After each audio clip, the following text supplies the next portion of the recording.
Is the U.S. on the brink of deploying troops on its own soil? This question is no longer just a hypothetical scenario, as the Trump administration is reportedly considering invoking the Insurrection Act, a move that could allow military forces to intervene in domestic unrest. But here's where it gets controversial.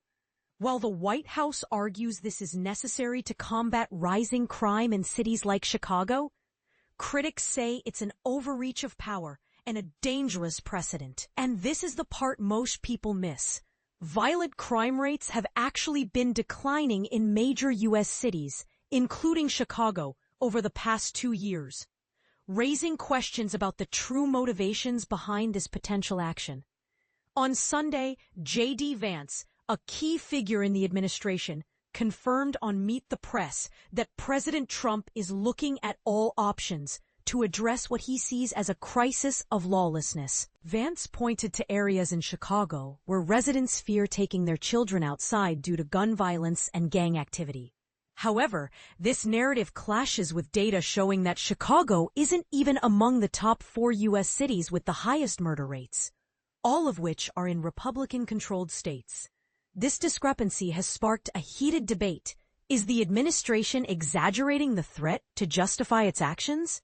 The Insurrection Act, signed in 1807, grants the president the authority to deploy military troops domestically in cases of insurrection or rebellion that impede federal law. Historically, it's been used sparingly, most notably during the 1960s civil rights movement and in 1992 during the Los Angeles riots. But its potential invocation now has many asking, are we facing a crisis severe enough to warrant such extreme measures? Or is this a politically motivated move targeting Democratic-run cities? Federal courts have already blocked the administration's attempts to deploy federalized National Guard troops in states like Oregon and Illinois. In Chicago, a federal judge ruled there was no credible evidence of a rebellion, further complicating Trump's plans. Yet Vance insists the administration is exploring options like the Insurrection Act because crime has gotten out of control.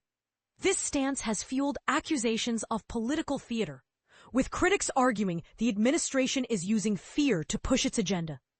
The tension escalated when Vice President Vance suggested that Illinois Governor J.B. Pritzker could face consequences for opposing the administration's actions, hinting at potential prosecution. Pritzker fired back, calling the remarks a tidal wave of lies and vowing to stand up for the law and Constitution.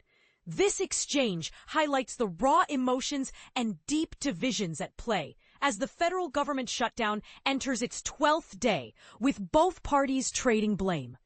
Republican House Speaker Mike Johnson accused Democratic leaders of orchestrating the shutdown to appease their Marxist base, while House Minority Leader Hakeem Jeffries denied partisanship, calling for bipartisan talks to reopen the government. Amid this chaos, one question lingers. Are we witnessing a legitimate effort to restore order, or a power grab disguised as crisis management? What do you think? Is the potential invocation of the Insurrection Act a necessary response to domestic unrest, or a dangerous overreach of presidential power? Share your thoughts in the comments. This is a debate that demands every voice.